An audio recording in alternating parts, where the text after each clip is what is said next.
Je vous épargne les préliminaires. Je ne suis pas là pour vous donner des leçons et pour vous apprendre votre métier. Donc, je parle en toute liberté, puisque la possibilité de répondre et d'interpeller vous est offerte. Donc, 4 points, pour aller rapidement à l'essentiel.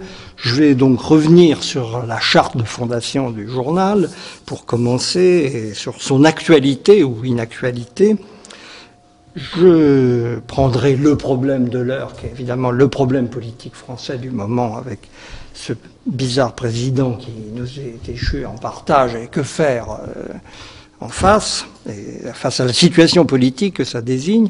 Et puis je reprendrai 2 points de fond, le point que vient d'évoquer Éric, c'est-à-dire la crise politique particulière de la société française, dans laquelle d'ailleurs on ne peut pas comprendre le phénomène Sarkozy, et enfin, d'une manière plus générale, 4e et dernier point, le problème du journalisme dans le monde où nous sommes, qui me semble la clé de beaucoup de choses, et quelquefois, comme vous savez, le passage par le fond est la meilleure manière d'aboutir à des réponses pratiques, contrairement au pragmatisme de Bonalois qui est la doctrine officielle.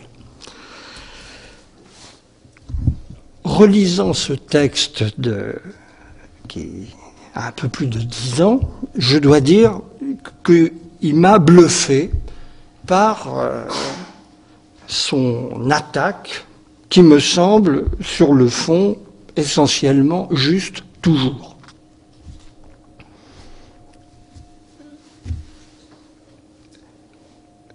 De ce point de vue, je ne vois pas trop ce qu'on pourrait y ajouter. Je ne vais pas donc le commenter dans le détail, mais ce positionnement militant, mais pas partisan, a des raisons de fond sur lesquelles il n'est pas inutile de revenir pour comprendre la pertinence de l'analyse.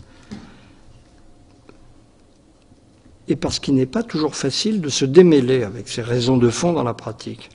Premièrement, l'entrée dans les mœurs du pluralisme, phénomène que la société française a connu avec retard, mais avec une profondeur très grande, et qui a disqualifié le journalisme d'opinion, qui n'a plus aucune place véritable dans le fonctionnement de l'espace public français.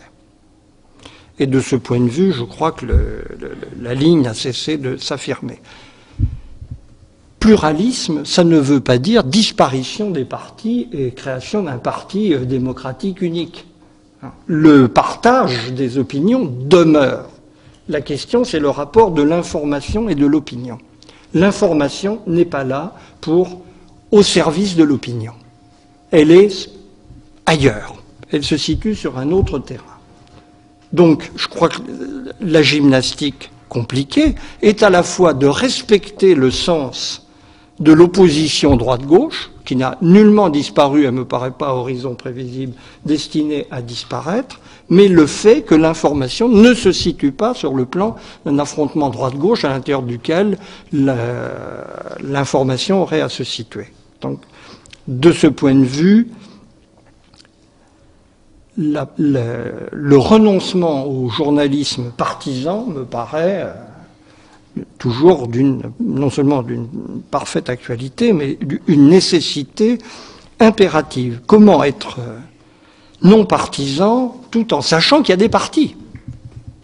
Parce que, évidemment, il ne faut pas en tirer la conclusion hâtive que le parti des journalistes est destiné à remplacer les partis d'opinion politique. Ce n'est pas du tout de ça qu'il s'agit. Mais journalisme militant, ok, mais pourquoi? Militant en quoi? Alors évidemment, c'est le point sur lequel la charte paraît aujourd'hui un peu datée, parce qu'elle est animée par la philosophie personnelle de Jean-François Kahn, sur laquelle je n'ai pas besoin de vous faire l'exposé, vous la connaissez beaucoup mieux que moi, et son social-libéralisme, tout ça est vrai, d'une certaine manière, me gêne pas du tout, mais est-ce que le militantisme journalistique s'applique sur le terrain, le plus directement sur le terrain des valeurs politiques? Je ne suis pas certain. Il y a un militantisme de l'information. Parce que dans le monde où nous sommes, contrairement aux apparences, l'information est un combat. Parce que dans une société de communication, les sources d'informations apparentes sont innombrables, à ceci près qu'elles sont pour la plupart intéressées, biaisées, trompeuses. Et que la vraie information qui compte, dans ce maquis phénoménal de données potentielles, d'images, de bruits divers, est très difficile à conquérir et à mettre en scène, en fait. Donc, je crois que dans ce contexte, et c'est là-dessus que je reviendrai pour terminer, la fonction du journaliste comme médiateur, qui donne à savoir et à comprendre, est effectivement un combat de tous les instants. Sur les limites de la dite charte, qui saute aux yeux aujourd'hui, c'est la rançon, en dépit de sa pertinence de fond, encore une fois, je crois que le temps a passé et un certain nombre de choses se sont compliquées. Je crois qu'il est nécessaire de creuser aujourd'hui ce que veut dire pensée unique. Le phénomène existe. D'ailleurs, je suis tellement convaincu qu'il existe que je crois pouvoir dire que le débat a été le premier à donner la parole à Jean-François Kahn sur ce thème. Ça se situe en 96, j'ai vérifié, donc avant la création de Marianne, sur le thème « Qu'est-ce que la pensée unique ?» Mais je crois que l'examen du problème mériterait aujourd'hui d'être pris. Parce que, si je puis dire, la dite pensée unique, c'est complexifié, ramifié. Il y a une pensée unique en plusieurs versions. Et il y a une contre-pensée unique qui n'est pas moins unique que la pensée unique, puisqu'elle se contente d'en prendre le contre-pied. Donc c'est au milieu de ce chevaux complexe, il faut se débrouiller. Il y a une version standard, de droite, ouverte, etc., de la pensée unique, que notre ami Minck incarne avec une sorte de perfection dont nous devons lui être reconnaissants. Mais il y a une version de gauche de la même pensée unique. Parce qu'à partir des mêmes prémices, on peut tirer des conclusions légèrement différentes. Le cercle des économistes, qu'on peut considérer à peu près comme le centre de gravité de la pensée unique, publie lui-même régulièrement, pour bien montrer son pluralisme et le fait que précisément il ne relève pas de la pensée unique, des avis qui comportent une variante de droite et une variante de gauche. Au moment de la campagne présidentielle, ils ont publié un livre extrêmement significatif de ce point de vue. Le hic est évidemment que les prémices sont communes. Et le problème, c'est les prémices. Ce n'est pas les conclusions plus sociales ou plus libérales, au sens économique vulgaire du terme, qui les permis d'en tirer. Donc il y a un travail de décryptage de ce que veut dire pensée unique aujourd'hui, de ce point de vue, qui me semble à faire. Et en particulier pour comprendre la genèse en cours d'une nouvelle gauche, pensée unique, qui a de très bonnes chances, à mon sens, enfin elle a le vent en poupe, politiquement on ne sait jamais comment les choses vont se passer, mais c'est le courant dominant qui est en train de s'imposer au PS. Et du point de vue des prémices, la politique sera légèrement différente, mais elles sont rigoureusement identiques. D'autre part, il y a une contre-pensée unique dont je crois qu'on peut souligner fortement le caractère à la fois fossile, pénible et encore plus enfermant que la dite pensée unique. De ce point de vue, disons, le tandem médiatique, Besancenot-Badiou, me paraît un bon résumé sur lequel il n'y a pas besoin d'épiloguer. Si c'est ça l'alternative à la pensée unique, eh bien on préfère encore de beaucoup Alain Minck, qui est quand même un type plus intelligent et plus civil à la fois.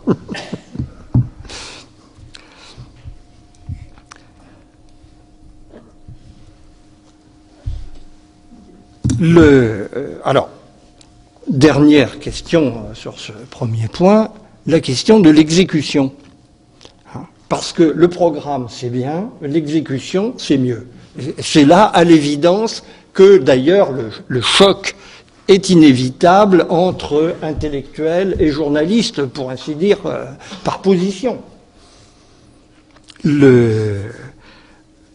Si on me prenait face à face un numéro de Marianne et les recommandations techniques très précises que contient la charte de Jean-François Kahn, on pourrait se livrer à des critiques assez ravageuses. Évidemment que le didactique est nécessaire, la brièveté est un impératif très respectable. On peut dire beaucoup de choses en très peu de mots, ça j'en suis absolument convaincu, mais c'est le plus difficile. Et la brièveté a un rapport de contiguïté fatale avec la superficialité. Parce que c'est très facile de dissimuler qu'on n'a rien à dire dans une formulation de quelques lignes, évidemment. Alors que c'est plus difficile de cacher qu'on n'a rien à dire quand on le tale sur 3 feuillets. Le néant apparaît. Dans le bref, on peut se permettre beaucoup de choses. On a l'air de dire quelque chose, en fait, on dit rien. Mais ça se voit pas, à première vue. Mais le lecteur, quand même, surtout quand il y en a sur une page entière, finit par remarquer la nature du problème. Bon, je crois que comment dire, de tout le charme du journal tient aux équilibres qu'on a essayé de définir en bavardant avec Éric pour préparer cette réunion. Hein. Au fond, on pourrait dire Jean-François Kahn parlait dans sa charte d'élitisme populaire. En pratique, ce à quoi on a souvent affaire, mais pourquoi pas, c'est à de la démagogie responsable. C'est la particularité. Je crois que c'est la formule qui désigne assez bien. On en rajoute assez pour attirer le chaland, c'est pas anormal, mais avec le souci de bien pondérer la démagogie par le principe de responsabilité. On propose. Et la proposition a toujours un avantage, c'est qu'elle peut se discuter. La démagogie ne se réfute pas. Dès qu'elle est responsable, elle cesse d'en être, puisqu'elle a un contrepoids en elle sur lequel on peut discuter. Et j'ajouterais, moi, puisque ce point du populisme est évidemment au cœur des problème d'identité, et personnellement ne me dérange pas, je dirais pourquoi, le populisme est un populisme sensé. Parce que le peuple n'a pas toutes les vertus. Et que donc, la distance à la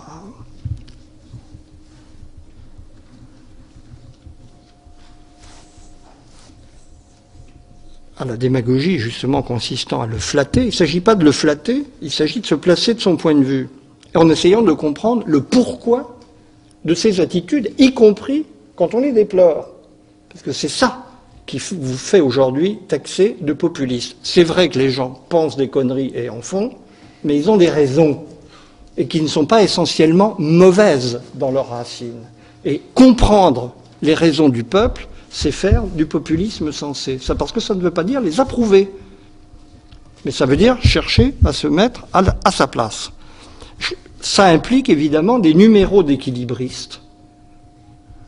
Et c'est là le pourquoi de la difficulté d'exécution du programme. On pourra y revenir. Mais personnellement, je pense que le programme est bon. Et que je ne vois pas bien ce qu'on peut tellement faire d'autre aujourd'hui. Je ne crois pas donc que la refondation soit absolument à l'ordre du jour. Vous n'en avez pas le motif, à mon sens. Alors, j'en viens au deuxième point que je vous annonçais, c'est-à-dire la situation politique française et l'énorme difficulté qu'elle représente pour les journalistes en général et pour Marianne en particulier, parce que ses prises de position en flèche contre Sarkozy lui ménagent aujourd'hui une place tout à fait particulière dans le paysage.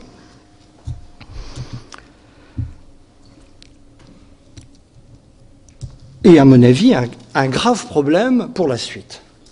Quand vous titriez, et ça a rencontré évidemment le sentiment de beaucoup de gens, putain, 4 ans, j'ajoute que c'est vrai pour vos lecteurs aussi. C'est pas seulement que les Français vont se taper Sarkozy encore pendant 4 ans, à la même cadence, mais qu'on va lire le même journal pendant 4 ans, en gros. Et ça, c'est un vrai problème. On va voir lequel s'use le premier, mais c'est pas gagné. N'oublions pas que Sarkozy est inusable. Tous les experts en communication politique vous répétaient, il est en campagne depuis 2002. Il a commencé sa campagne du jour où il a été désigné ministre de l'Intérieur. 5 ans de campagne. Personne, normalement, ne résiste à ça. Eh bien, lui, il est inoxydable. Parce qu'il a continué, et il continue. Et il n'est toujours pas mort. En revanche, je ne suis pas sûr que le marquer à la culotte pendant la même durée conduit à un résultat aussi flamboyant. Je crois qu'il y a un problème d'usure qui va être le grand problème de l'ensemble des médias, mais spécialement d'un journal comme Marianne, avec son positionnement. Et je crois qu'il faut bien réfléchir à comment faire par rapport à ce phénomène. D'ailleurs, c'est assez clair, si on observe un peu la scène médiatique, que beaucoup de grands médias ont déjà baissé les bras. C'est-à-dire, on arrête parce qu'on ne peut pas suivre. D'abord, c'est extrêmement crevant, parce que le loustic a du ressort, et d'autre part, les lecteurs ou les auditeurs ou les spectateurs vont pas suivre.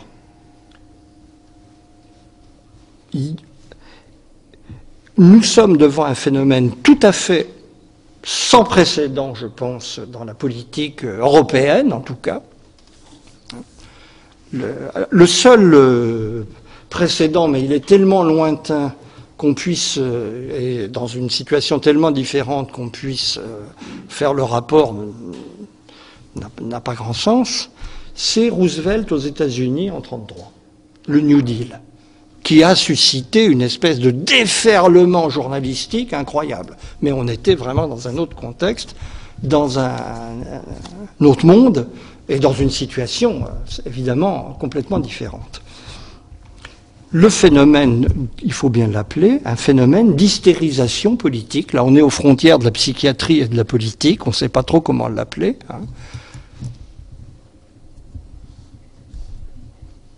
Un livre par semaine, et dont 1 sur 3 se vend, à peu près. Ça s'est jamais vu. Et un dossier de presse, quand vous le mesurez à des unités objectives, sans aucune espèce d'équivalent dans l'histoire politique française antérieure, quelle qu'ait été la situation. Donc là, ça prouve une chose importante, c'est que le phénomène Sarkozy, quoi qu'on en pense politiquement, touche à quelque chose de profond. Parce que tout le monde n'a pas la capacité de provoquer un tel phénomène de polarisation, d'attention, d'intérêt, parce que les gens suivent, ils s'intéressent. Mais jusqu'à quand? Et je crois que la seule ligne raisonnable, c'est de passer au second degré, c'est-à-dire aussi à l'analyse du phénomène lui-même, dans lequel, volens-nolens, vous êtes pris en tant que contraint à l'information, et donc contraint de suivre et d'accompagner ce phénomène.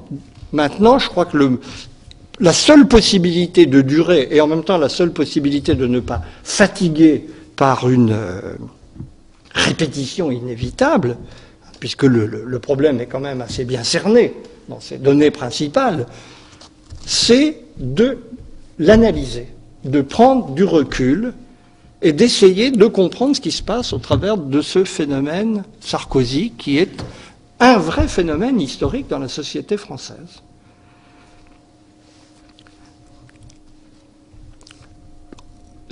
Il faut entrer impérativement dans l'anatomie du phénomène maintenant. Je crois que c'est... Il y a probablement toute une démarche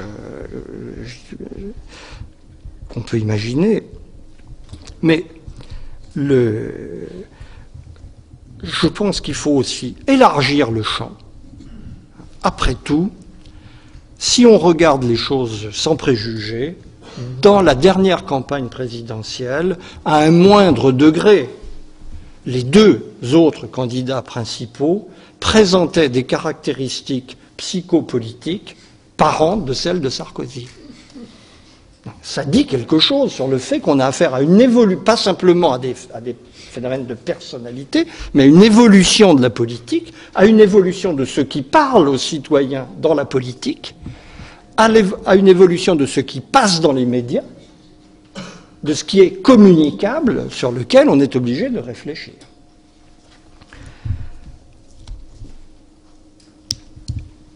Et je crois qu'il y a un autre élément du paysage sur lequel par rapport auquel il faut situer le phénomène Sarkozy, c'est la crise très profonde de la gauche française, sans lequel le phénomène n'aurait d'ailleurs pas cette ampleur et cette profondeur. C'est un mystère de voir, face à un président aussi caricatural à beaucoup d'égards, une opposition aussi impuissante, aussi inaudible. Comment c'est possible? C'est pas normal. Il y a quelque chose il se passe quelque chose qui est inintelligible du strict point de vue de l'opportunisme politique. Normalement, des hommes politiques, un personnel politique assez compétent, face à un président aussi caricatural, aurait un boulevard devant lui. Or, il n'y a rien en face. Comment c'est possible? Et là, je crois qu'il faut aller voir de près ce qui se passe à gauche, qui ne relève pas justement des analyses habituelles qu'on a fait du problème. Il y a autre chose sur lequel d'ailleurs j'ai pas de lumière particulière, mais qui me semble obligatoire à mettre à l'ordre du jour. Parce que justement, au fond, en étant non partisan mais militant, votre démarche, ça doit quand même être, me semble-t-il, de préparer l'alternance. C'est pas le tout de s'opposer. Encore faut-il que cette opposition ait un sens dans la mesure où elle débouche sur une proposition crédible, même si elle est très large et non partisane, justement, de qu'est-ce qu'on pourrait mettre à la place.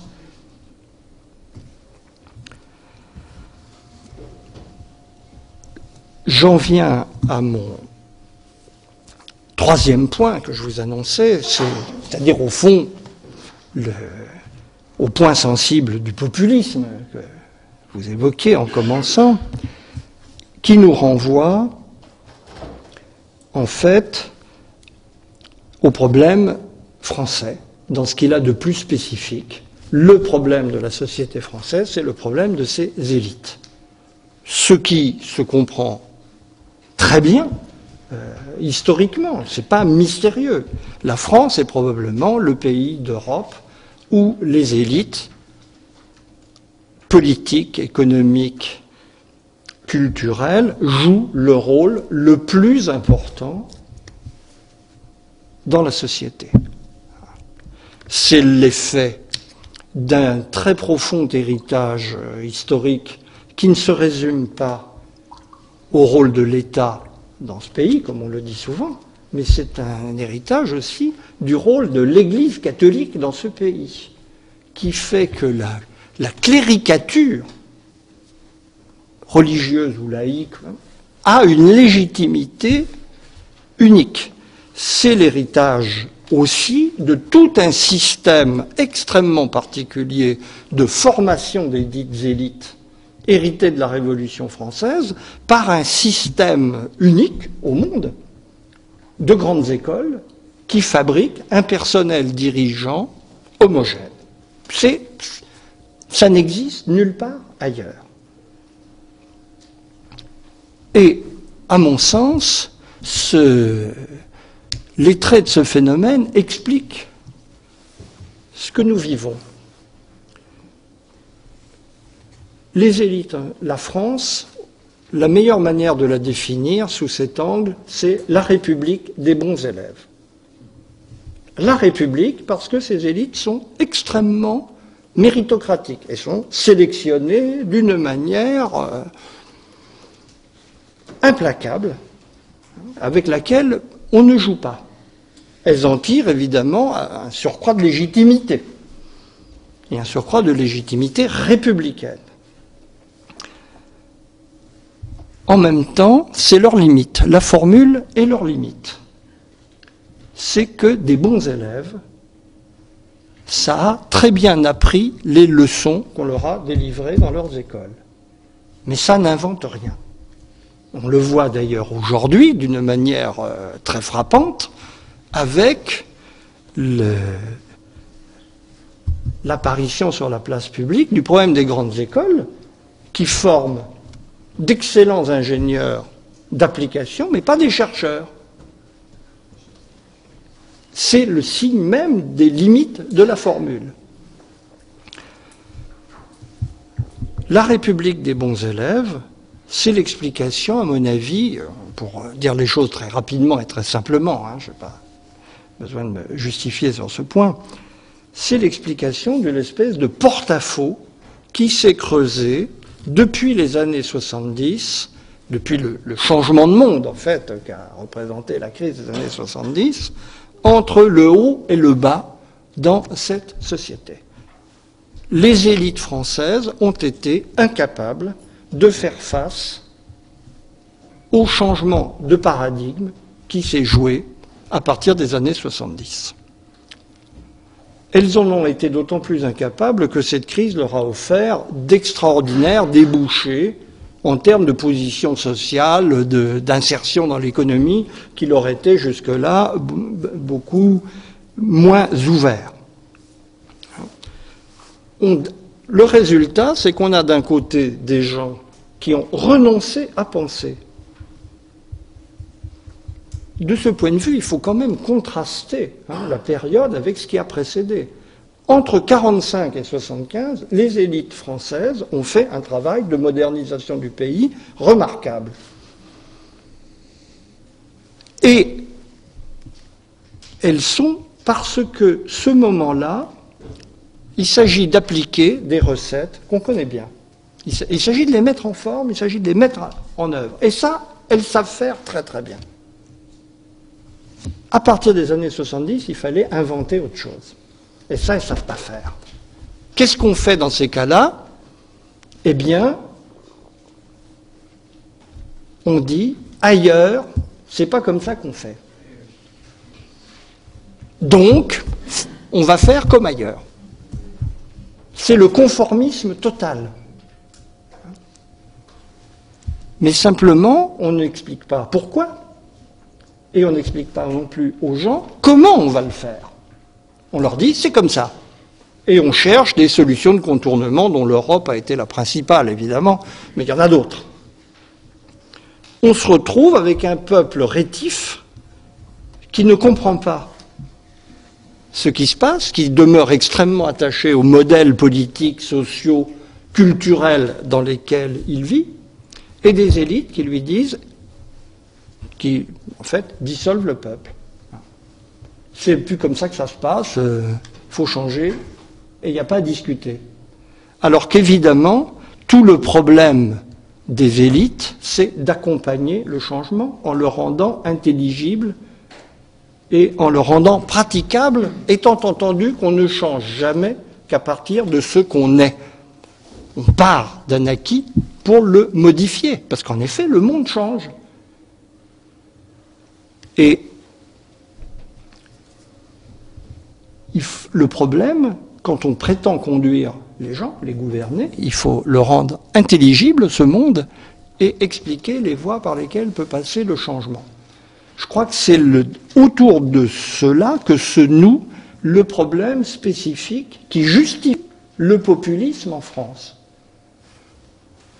Au sens fort du terme, le peuple a davantage raison que les élites dans son attitude face au changement, même s'il ne sait pas pourquoi.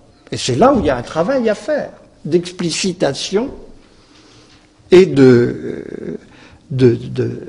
mise en lumière de ce qui se passe dans le monde, qui appelle en effet des évolutions fondamentales sur toute une série de points, et des choses, y compris entre lesquelles il s'agit de faire le départ, des choses insupportables et des choses inévitables, ce qui ne va pas de soi. Parce que la dénonciation facile du changement comme tel, évidemment, vous enferme dans une impasse.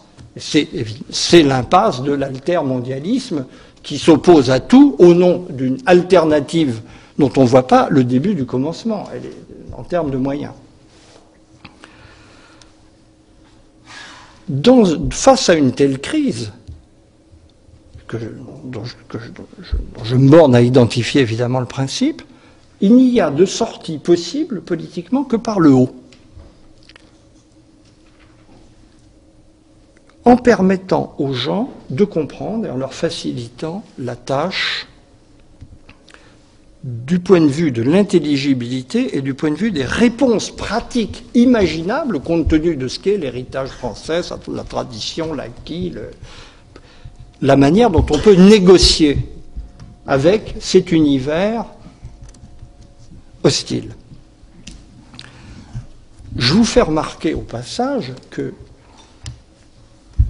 si Sarkozy a gagné l'élection présidentielle, c'est parce qu'il a su proposer une fausse réponse, mais très habile, à ce problème. Fausse réponse parce que, en pratique, c'est les mêmes recettes que ce qui précède, mais habillé dans un langage qui a parlé aux gens parce qu'il leur parlait de ce qu'ils sont et de l'héritage à partir duquel il fallait entrer dans ce qu'il appelait, lui, la rupture. Le fait est, ça a marché. Et les raisons de son succès sont autant à décrypter que ce qu'il peut y avoir d'hypocrite dans ce double langage. Il est double d'ailleurs, puisqu'il est physiquement incarné dans un duettiste qui tient la plume par rapport à quelqu'un qui ne sait rien de ce dont il parle. Bon, je n'ai pas besoin de vous faire un dessin là-dessus. Alors, je termine, parce que j'ai déjà été un peu trop long, sur le problème général de la position des journalistes dans le monde où nous sommes. Je crois qu'il faut comprendre à la fois ce qui a propulsé le journalisme au cours des 30 dernières années vers le haut, vers une place qu'il n'avait jamais occupée, qui a fait d'une profession déconsidérée une des professions les plus valorisées aux yeux des jeunes générations, puisque, en gros, qu'est-ce que vous voulez être? Journaliste ou chercheur? C'est le standard de toutes les réponses, mais ce n'est pas propre à la France, c'est un standard international. Donc, propulsion vers le haut et chute verticale de l'image dans le même temps. C'est là où on ne comprend plus. Pourquoi une profession sociale qui est devenue tout d'un coup aussi socialement valorisée se retrouve avec une image aussi négative? C'est l'articulation qu'il faut comprendre, et c'est évidemment pour essayer de répondre à cette question. Je crois que ces fonctions des changements de société qui se sont produits au cours de cette période d'énormes transformations à l'œuvre depuis les années 70, au-delà des raisons techniques, montée de la télévision, montée des NTIC en tout genre, etc.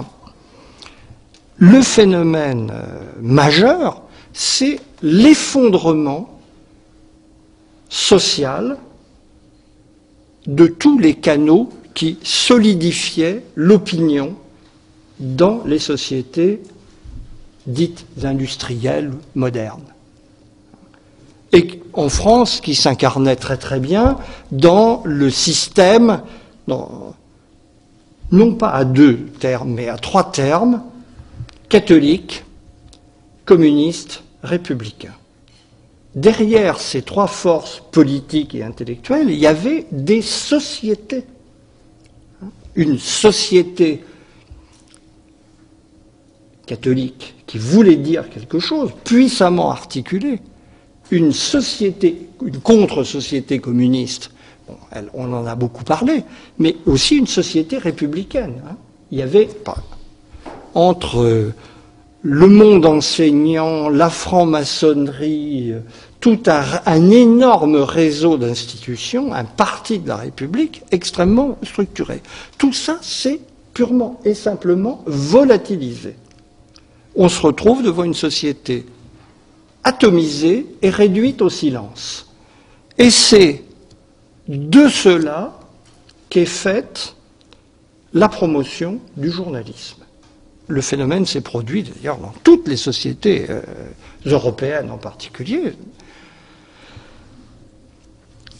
D'abord parce que les gens qui, à un titre ou à un autre, exercent l'autorité n'ont plus spontanément aucun canal de communication. C'est la fin, en un sens, des oligarchies d'opinion. Il faut s'adresser à la masse, à une masse atomisée. La communication devient le problème numéro un de toutes les personnes en position de responsabilité, et le canal, c'est le journalisme, au sens d'ailleurs diffus et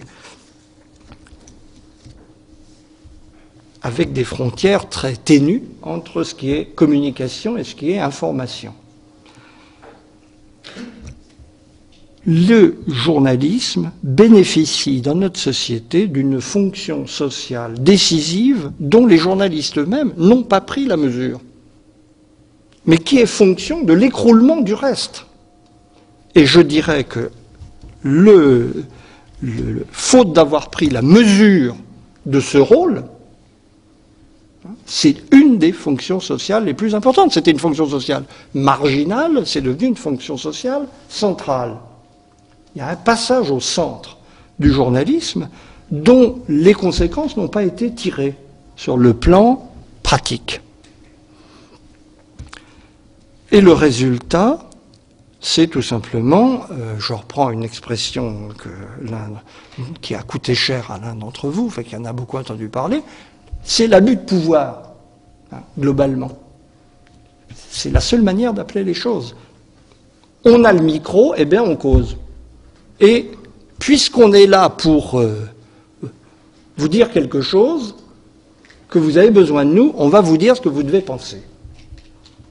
C'est-à-dire la négation du journalisme. Le journaliste ne pouvant être qu'un médiateur, et en aucun cas une autorité intellectuelle, culturelle ou spirituelle de substitution.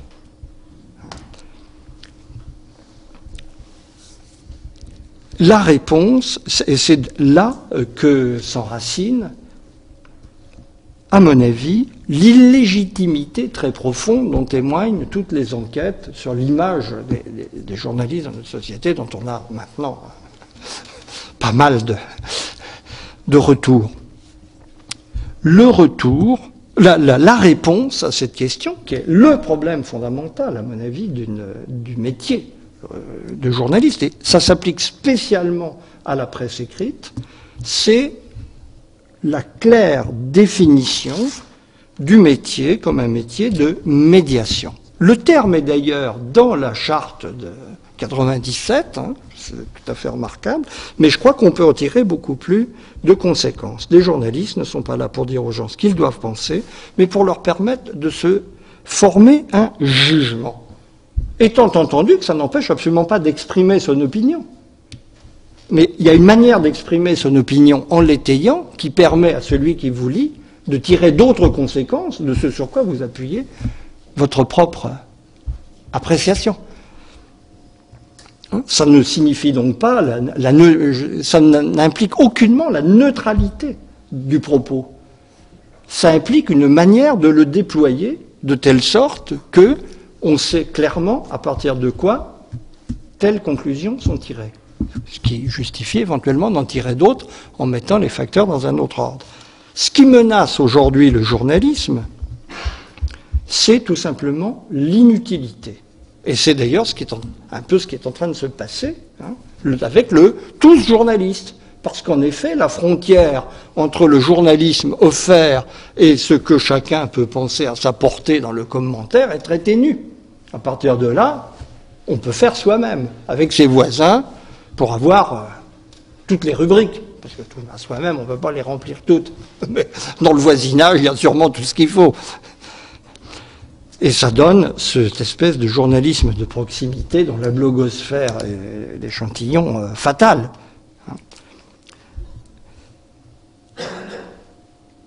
Ça veut dire chercher la plus-value informative, laquelle ne peut être que la singularité du propos appuyée sur le savoir et le comprendre. Tout le monde peut juger, et ne fait que ça, d'ailleurs. Nous passons notre journée à exprimer des jugements. Le seul motif que nous avons de lire, ou d'écouter, ou de regarder la télévision, c'est de penser qu'il va nous venir par ce canal quelque chose qui va nous pousser à modifier notre jugement. C'est là que ça se passe. Et c'est là que la fonction du journaliste, aujourd'hui, se joue dans sa claire humilité de médiateur. Je prends deux petits exemples illustrés par l'actualité tout à fait récente de ce que nous venons de vivre. Et je n'ai vu nulle part, y compris dans Marianne, de choses qui alimentent cette curiosité. Nous avons eu affaire à un mouvement des lycéens important. Je n'ai vu nulle part l'analyse de la dérive du lycée dans les dernières années, qui est une institution où il se passe de très très drôles de choses. Et plus largement, il y a toute une dérive du système éducatif français, alors là dans sa gestion, je ne parle pas même de ses orientations en particulier, il coûte de plus en plus cher pour un résultat de plus en plus médiocre. Parce que les coûts sont là. La dérive des dépenses en termes d'éducation est faramineuse. Où va ce pognon? On serait franchement curieux de le savoir et de le comprendre. Et ce n'est pas l'administration qu'il faut le demander. Un exemple un peu plus en amont, on a vécu une campagne municipale intéressante qui a mis en lumière un phénomène de privilège de la gauche dans la gestion locale.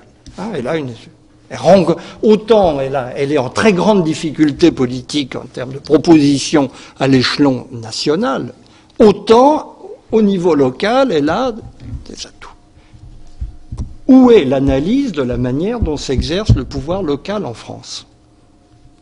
S'il y a une lacune dans le journalisme politique, mais pas que dans le journalisme politique, allez chercher dans la science politique en France une analyse du pouvoir local, vous ne la trouverez pas.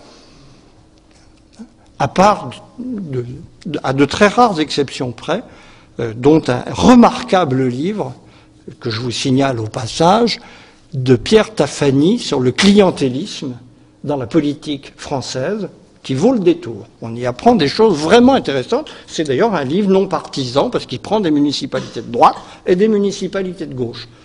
Ça relativise l'idée que la gauche aurait un quelconque privilège en matière de politique locale. Mais on pourrait aller beaucoup plus loin. Où est l'analyse du pouvoir local en France? Je veux dire, les deux grandes... Et c'est d'ailleurs, avec l'actuel président, un des grands dangers de polarisation sur le niveau présidentiel, les deux inconnus de la vie politique, c'est le pouvoir local et le pouvoir européen. Comment ça se passe à Bruxelles? Là-dessus, on est dans le noir à peu près total. De temps en temps, on a des nouvelles d'une directive on a des nouvelles à partir du moment où les gens commencent à s'agiter pour la rejeter. Mais en amont, on ne sait absolument pas ce qui est en préparation. Comment ça se passe? On apprend il y a 3 jours que le poulet au chlore, c'est déjà tout un programme dans la dénomination, vient d'être autorisé par la Commission. Pourquoi, comment, à la suite de quoi, on n'en sait absolument rien. On apprend que les autorités françaises sont décidées à résister. Mais elles étaient au courant, j'imagine, parce que c'est pas il y a 3 mois, c'est pas il y a 3 mois que ça se décide. Donc, je crois que autant je suis convaincu, autant, et je terminerai quand même sur une note encourageante, c'est pas, non, c'est que, autant l'image présente du journalisme est déplorable, autant, effectivement, le sentiment d'inutilité du journalisme tend à s'installer dans l'opinion, autant je suis convaincu qu'il y a de l'avenir pour un journalisme digne de ce nom et à la hauteur de sa tâche, ce qui suppose de bien l'identifier. Les petits propos que je vous ai tenus sans prétention essayaient d'aller dans ce sens. Je voulais évidemment remercier Marcel Gauchet.